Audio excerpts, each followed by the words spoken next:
How Godzilla became the king of monsters, a deep dive. So, picture this. A massive creature emerges from the ocean depths, towering over skyscrapers, unleashing a thunderous roar that shakes the very ground. Sounds familiar? Yep, we're talking about the one and only Godzilla. You might be wondering, how did a gigantic, city-stomping lizard become such a global icon? Well, grab your popcorn and settle in, because today we're diving deep into the epic journey of Godzilla and how he earned the legendary title of King of Monsters. Japan in the 1950s. The country was still reeling from the devastation of Hiroshima and Nagasaki. The fear of nuclear power wasn't just a theme, it was an everyday reality.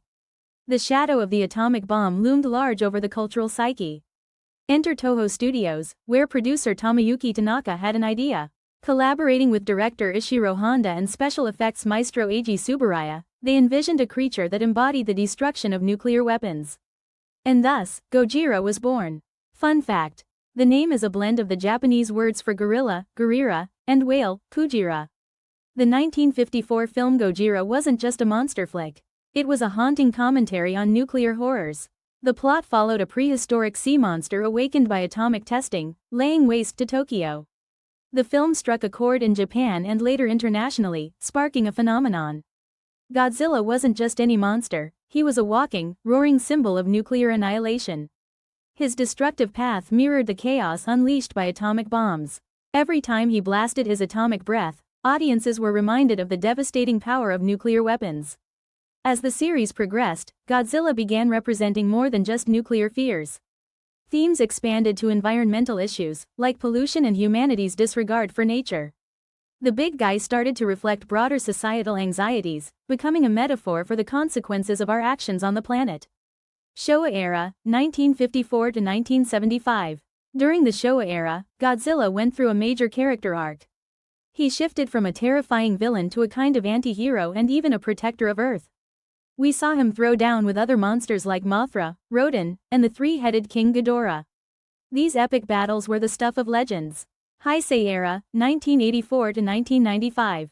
The Heisei era brought Godzilla back to his darker roots. The films had more serious tones, with improved special effects that made the kaiju action even more thrilling. It was like Godzilla 2.0, bigger, badder, and packed with intense storylines. Millennium era, 1999 to 2004. Next up, the Millennium era shook things up with reboots and alternate timelines. Each film stood on its own, offering fresh takes on Godzilla's legacy. The focus was on action and incorporating modern issues, keeping the stories relevant and exciting. Reiwa era, 2016-present. The Reiwa era kicked off with Shin Godzilla, which earned critical acclaim for its modern retelling of the Godzilla mythos. It was a sharp political satire that resonated with audiences. Plus, we got animated films and series, expanding the Godzilla universe like never before. Godzilla's fame couldn't be contained in Japan. Thanks to American re-edits and international releases, the King of Monsters found fans all over the world. The global fanbase was growing, and Godzilla became a household name. 1998 Hollywood adaptation. Then came the 1998 Hollywood adaptation. Let's just say it was different. The design and character deviated significantly from the original, which didn't sit well with many fans. Critics weren't too kind either, but hey, it helped spark conversations about what makes Godzilla, well, Godzilla. Legendary's Monsterverse. Redemption came with Legendary's Monsterverse. Starting with Godzilla, 2014. Then, Kong, Skull Island, 2017, Godzilla, King of the Monsters, 2019, and Godzilla vs. Kong, 2021. These films reignited Western interest in kaiju films. The epic scale, the nods to classic moments, and the monster smackdowns were everything fans hoped for. So, how did Godzilla get crowned the King of Monsters? The title was first used in American marketing to hype up the 1956 re-edited version of the original film, titled Godzilla, King of the Monsters. It was a bold claim that cemented his status. Within the films, Godzilla often proves he's top kaiju by defeating formidable opponents. Battles against the likes of King Ghidorah showcase why he's earned his royal title. Each victory solidifies his dominance over other monsters. The King of Monsters moniker isn't just a catchy label, it's influenced other media and franchises. From inspiring other monster films to being referenced in various pop culture outlets, Godzilla's royal status is recognized worldwide. Godzilla's look has evolved a lot over the years. From the bulky rubber suits of the early days to the sleek CGI models now, his appearance has adapted with technology. Yet, certain features, the dorsal fins, the looming stature, remain iconic. Can't talk about Godzilla without mentioning his atomic breath. That beam of radioactive energy is his signature move. Over time, he's developed new abilities, like nuclear pulses and even flying. Yes, that happened. His regenerative powers make him nearly unstoppable. Godzilla's spikes, his earth-shaking roar, and sheer size aren't just cool, they're symbolic. The spikes resemble mushroom clouds, his roar is a blend of various animal sounds, and his size represents the colossal impact of nuclear weapons. Godzilla isn't confined to movies. He's starred in video games, comics, TV shows, you name it. From vintage arcade games to modern consoles, battling monsters as Godzilla never gets old. He's also been parodied and homagged countless times. Remember that giant lizard in The Simpsons, or references in Ready Player One? Godzilla's footprint on culture is massive.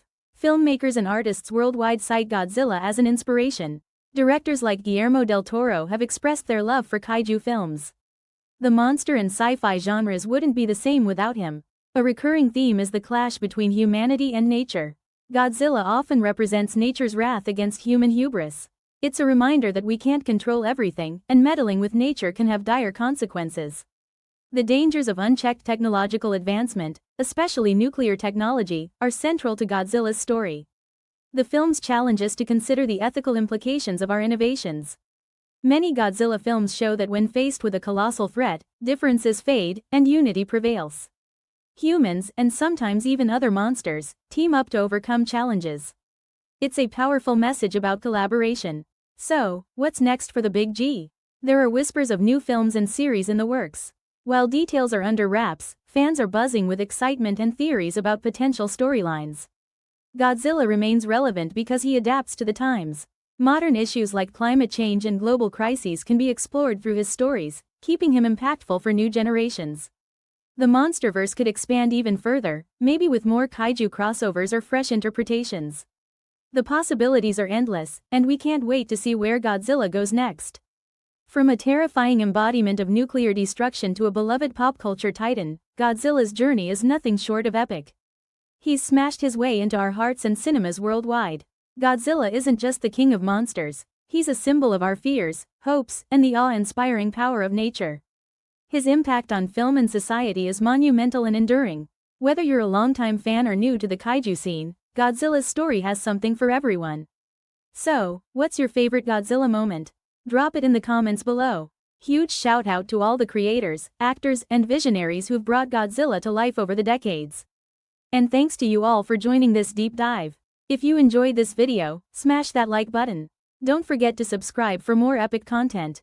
Hit the bell icon so you never miss an update. Follow us on social media for behind the scenes fun. Until next time, keep roaring.